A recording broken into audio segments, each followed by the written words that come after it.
warahmatullahi wabarakatuh. Selamat pagi, kami dari kelompok yang akan menjelaskan mengenai pertempuran 10 November di Surabaya. Dan adapun kelompok kami diantaranya, Saya Ida Hana, absen 3 dari kelas 11 IPS 2. Saya Tarsari, absen 12 dari kelas 11 IPS 2. saya Nanda Janeta dari absen 25 dari kelas 11 IPS 2 juga.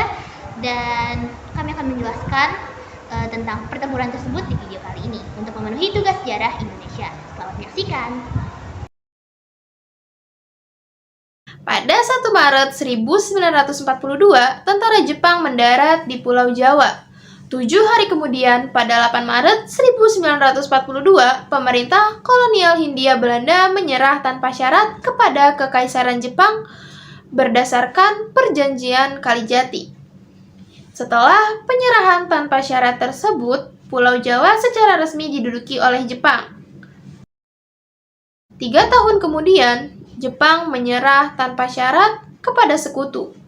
Setelah dijatuhkan bom atom oleh Amerika Serikat di Hiroshima pada 6 Agustus 1945 dan Nagasaki 9 Agustus 1945, peristiwa itu terjadi pada 14 Agustus 1945 yang menyebabkan kekosongan kekuasaan.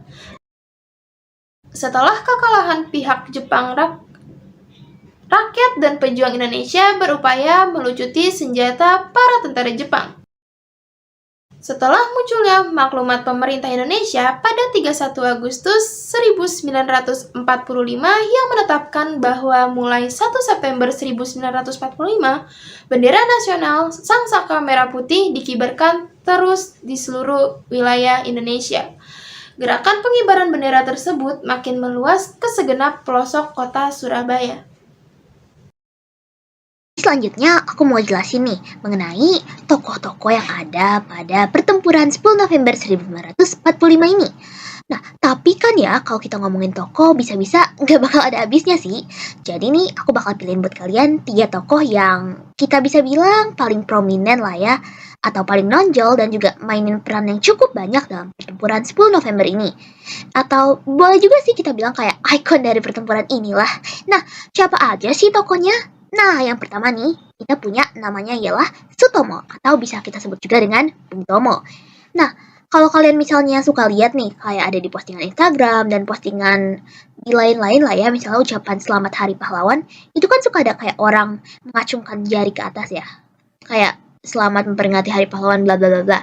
Nah, kalau kalian suka lihat di mana-mana, itu namanya ialah Bung Tomo.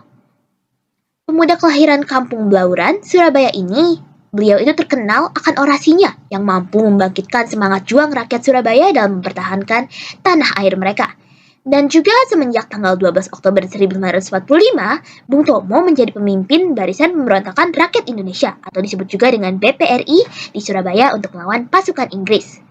Nah, setelah kita ngomongin tentang Sutomo atau Bung Tomo tadi, kita juga punya tokoh lain nih. Ternyata nggak cuma dari kalangan rakyat juga ya, ternyata ada juga yang dari kalangan kiai atau pemuka agama nih. Nah, kalian pasti bingung ya, kayak kiai jadi pahlawan. Ada tahu? Nah, yang kedua ini kita punya namanya Kiai Haji Hashim Asy'ari.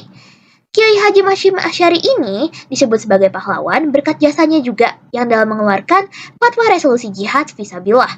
Fatwa ini dikeluarkan atas dasar permintaan Presiden Soekarno atas peran dari Kiai Haji Hashim sendiri. Beliau itu merupakan salah satu pendiri, bukan pendiri sih, maksudnya kayak pemimpin organisasi Islam terbesar pada masa itu. Fatwa ini pun dirilis pada 22 Oktober 1945 setelah permintaannya diajukan oleh Soekarno pada tanggal 17 September 1945. Fatwa yang dirilis ini pun mampu mengobarkan semangat juang rakyat Muslim Surabaya untuk mengusir penyerang yang menduduki tanah air mereka. Nah, terus yang ketiga, kita juga punya andil dari pemerintah Surabaya, terutama kayak kita ambil aja ya, kayak generalnya berarti Jawa Timur, Raden Mas Tumenggung Ayo Suryo. Nah, beliau ini merupakan gubernur pertama Jatim yang memegang peran penting dalam pertempuran 10 November. Karena pada masa itu, pemerintahan pusat Indonesia menyerahkan keputusannya untuk menanggapi ultimatum dari Inggris kepada pemerintah Jawa Timur. Nah, untuk Raden Mas Tumenggung Aryo Suryo ini sendiri, beliau itu mengajak TKR juga dengan rakyat berunding untuk mereka mengeluarkan keputusan pemerintah yang akan dilontarkan terhadap ultimatum yang dikirim oleh Inggris. Perang di Surabaya berawal dari insiden perobekan bendera di Yamato Huteru atau Hotel Yamato di Jalan Tunjungan nomor 65 Surabaya.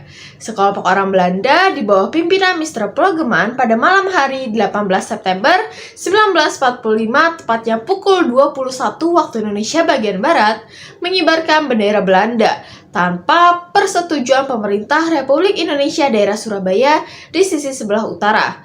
Keesokan hari, para pemuda Surabaya melihat bendera itu dan menjadi marah karena mereka menganggap Belanda telah menghina kedaulatan Indonesia.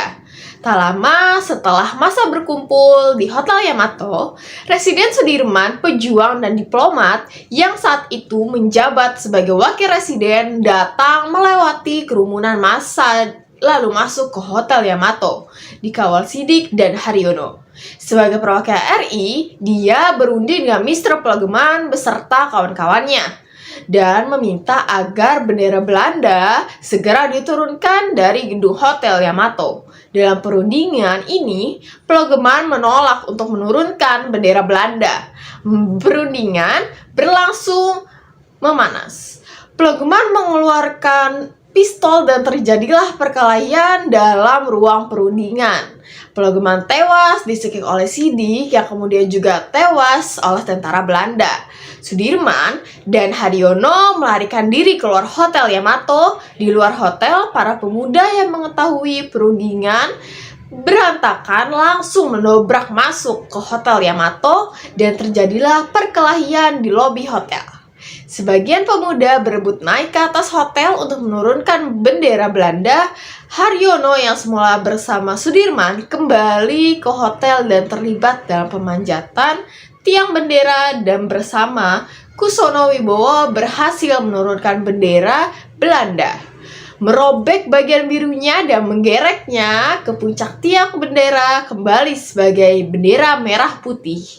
Setelah insiden ini, pada 27 Oktober 1945 meletuslah pertempuran pertama antara Indonesia melawan tentara Inggris. Serangan-serangan kecil tersebut di kemudian hari berubah menjadi serangan-serangan umum yang banyak memakan korban jiwa di kedua belah pihak. Sebelum akhirnya Jenderal Dr. Hawthorne meminta bantuan Presiden Soekarno untuk meredakan situasi.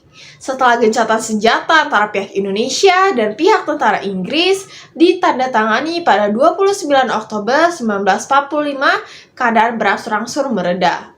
Walaupun begitu, tetap saja terjadi pemberontakan bersenjata antara rakyat dan tentara Inggris di Surabaya. Bentrokan bersenjata di Surabaya terus memuncak dengan terbunuhnya Brigadir Jenderal Malabi, pemimpin tentara Inggris untuk Jawa Timur. Pada 30 Oktober 1945 sekitar pukul 20.30, Malabi tewas terpanggang di dalam mobil yang ditumpanginya diduga akibat terkena lemparan granat saat melintasi di depan gedung Internatio. Kematian Malabi menyebabkan pihak Inggris marah kepada pihak Indonesia. Akibatnya, pengganti Malabi atau Mayor Jenderal Eric Carden, Robert Manserk, mengeluarkan ultimatum 9 November 1945. Pertempuran yang terjadi antara kedua belah pihak tersebut mengalami puncaknya tepatnya pada tanggal 10 November 1945. Pertempuran Surabaya ini berlangsung selama 3 minggu di mana menimbulkan berbagai kerugian besar bagi masyarakat di kota Surabaya dan juga Indonesia. Pertempuran yang terjadi tersebut menghasilkan banyak korban jiwa pada dua belah pihak. Surabaya kehilangan 20.000 korban jiwa dan pihak sekutu yang kehilangan 1.500 korban jiwa. Dan itulah mengenai jalan perang yang terjadi di Surabaya. Banyaknya pejuang yang gugur dan rakyat yang menjadi korban ketika itu, serta semangat membara tak kenal menyerah yang ditunjukkan rakyat Surabaya, membuat Inggris serasa terpanggang di negara dan membuat kota Surabaya kemudian dikenal sebagai kota pahlawan. Selanjutnya, tanggal 10 November diperingati setiap tahunnya sebagai Hari Pahlawan. Sekian dari kelompok kami, mohon maaf jika ada salah kata dan semoga materi kita bermanfaat untuk kalian semua. Wassalamualaikum warahmatullahi wabarakatuh. Bye-bye.